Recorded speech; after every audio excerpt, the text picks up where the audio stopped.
Assalamualaikum warahmatullahi wabarakatuh. Perkenalkan, saya Celia Aldamasa dengan NPM 22170083 dari Prodi Pendidikan Dokter Fakultas Kedokteran Universitas Baitur Rahmah. Baik, di sini saya akan menyampaikan hasil dari poster saya yang berjudul Stres dan Sindrom Dispepsia pada Mahasiswa Kedokteran. Untuk latar belakang, dispepsia adalah gangguan saluran cerna atas yang umum terjadi. Itu ditandai dengan nyeri ulu hati, mual, cepat kenyang, dan kembung. Salah satu pemicunya adalah stres yang meningkatkan produksi asam lambung dan menurunkan perlindungan mukosa.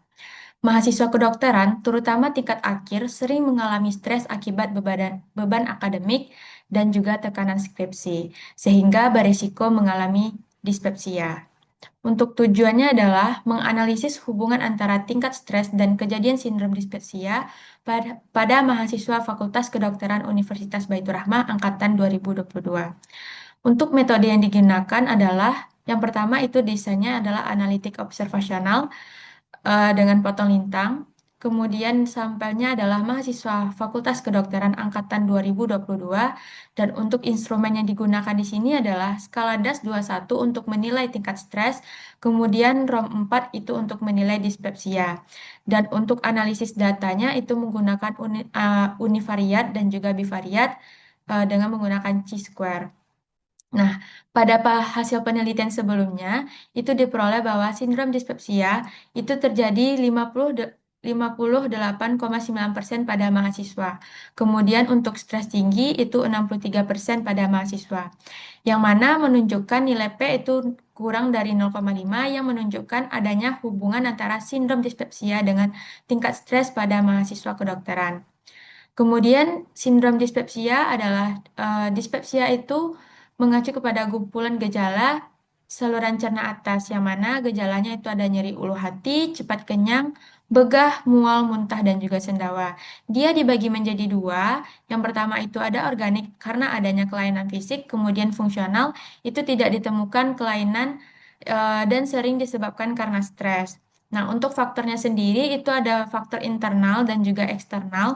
Untuk internal ada jenis kelamin, usia, kemudian genetik, SNP atau GNB3, kemudian hormon, itu karena hormon motilin dan estrogen, kemudian stres yang kronis.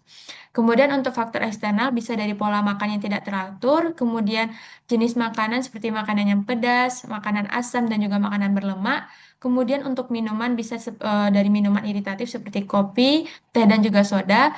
Kemudian obat-obatan seperti obat-obatan NSAID dan juga dari rokok. Kemudian untuk stres, stres itu merupakan respon tubuh terhadap tekanan fisik atau mental.